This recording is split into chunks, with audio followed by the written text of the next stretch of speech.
আমরা মাঝে মধ্যে কিছু কিছু কন্ডিশনের মুখোমুখি হই, যেগুলো ফ্যামিলির ভিতরে যখন ঘটনা ঘটে তখন মনে হয় যেন ইমিডিয়েট সার্জারি করার দরকার।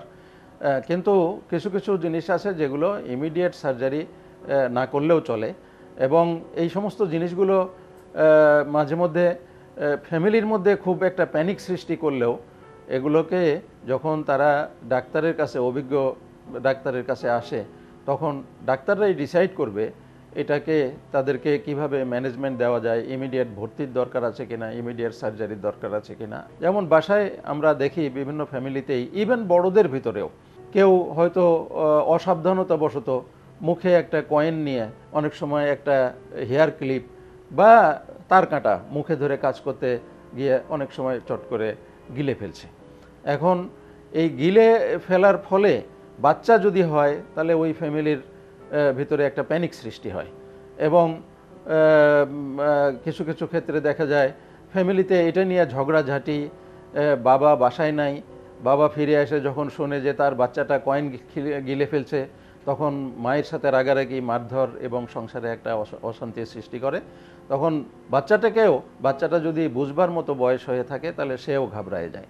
এই ক্ষেত্রে সবসময়ই যে কয়েন গিলে ফেললেই সেটাকে সার্জারি করে ফেলতে হবে ব্যাপারটা তা না। যখন আমাদের কাছে আসে তখন আমরা জিনিসটা দেখি যে সে আসলেই কয়েন গিলে ফেলেছে কিনা। কয়েন রেডিওলজিতে এক্সরে করলে ইজিলি দেখা যায়, একটা এক্সরে করলেই আমরা বুঝি যে কয়েনটা কোথায় গেছে, কোন পর্যায়ে গেছে।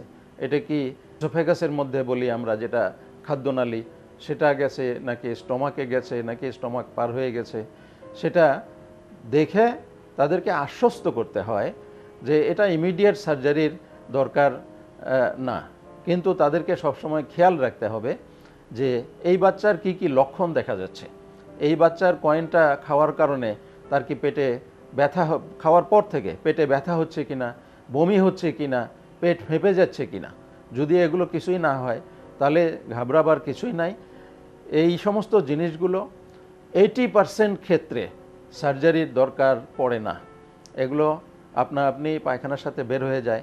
তো পায়খানার সাথে যেন এগুলো সহজে বের হয়ে যায়, তা সেজন্য আমরা সাধারণত কিছু পিচ্ছিল জাতীয় ওষুধ, যেমন paraffin, liquid paraffin, itself liquid paraffin আমরা চামচ দিয়ে খাওয়াই দিতে পারি, অথবা সেটা খেতে অনেক সময় বাচ্চারা পছন্দ করে না। তো আমাদের ম্যাগনেসিয়াম সালফেটের সাথে মিক্স করে বাজারে পাওয়া যায় ম্যাকফিন নামে, এটা 1 চামচ 2 চামচ খাওয়াই দিলাম, তখন এটা ওই কয়েনের সাথে মিক্স হয়ে স্লিপারি হয়ে যায় এবং এটা আস্তে আস্তে অনওয়ার্ড পাস হতে থাকে। শুধু মাকে বাপকে বলে দিতে হবে যে তারা যেন এই বাচ্চাটার প্রত্যেকবার যখন সে পায়খানা করবে, পায়খানাটা কমোডে না করে তারা যেন একটা শীটের উপরে করে, যেন পায়খানাটা তারা এক্সামিন করতে পারে যে এর ভিতরে কয়েনটা পাস করে গেছে কিনা। আর যেহেতু ছোট বাচ্চা যদি এরকম হয়ে থাকে, প্রত্যেক দিন তাদের দুশ্চিন্তা, প্যানিক এড়াবার জন্য প্রত্যেক দিন এক্সরে করবার দরকার নাই, কারণ এক্সরেরও তো একটা হ্যাজার্ড আছে। প্রত্যেক দিন এক্সরে করবার দরকার নাই যতক্ষণ পর্যন্ত না সে ওই এমার্জেন্সি সিমটমগুলো তাদের অ্যাপিয়ার না করে, যেগুলোর কথা অলরেডি বললাম।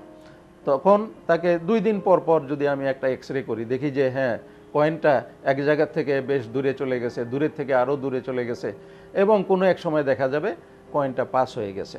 এই জিনিসটাকে তারা অ্যাকসেপ্ট করে নিতে হবে, মাথা ঠান্ডা রাখতে হবে, ধৈর্য ধরতে হবে। কিন্তু ওই রকম সিচুয়েশনগুলো যদি ডেভেলপ করে তাহলে অবশ্যই সার্জনের কাছে আসতে হবে।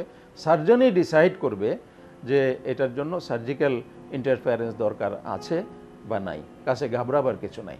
আপনাদের স্বাস্থ্য বিষয়ে সচেতন করার জন্যই আমাদের এই আয়োজন। তাই প্রতিনিয়ত স্বাস্থ্য বিষয়ে বিভিন্ন টিপস পেতে আমাদের চ্যানেলটি সাবস্ক্রাইব করুন এবং বেশি বেশি লাইক ও শেয়ারের মাধ্যমে সবাইকে আমাদের সঙ্গে সংযুক্ত হবার সুযোগ করে দিন। ডায়াবেটিস চিকিৎসায় 3D বলে একটি কথা প্রচলিত আছে। এই 3D কি? এই 3D হচ্ছে ডিসিপ্লিন, ড্রাগ এবং ডায়েট। আপনি ডিসিপ্লিন লাইফ লিড করছেন, ড্রাগসও খাচ্ছেন, কিন্তু ডায়েট সেটি কেমন হবে? এই বিষয়ে সঠিক পরামর্শ দিতে পারবেন একজন পুষ্টিবিদ। তাই এই বিষয়ে সমন্বিত সেবা দিতে রয়েছি আমরা।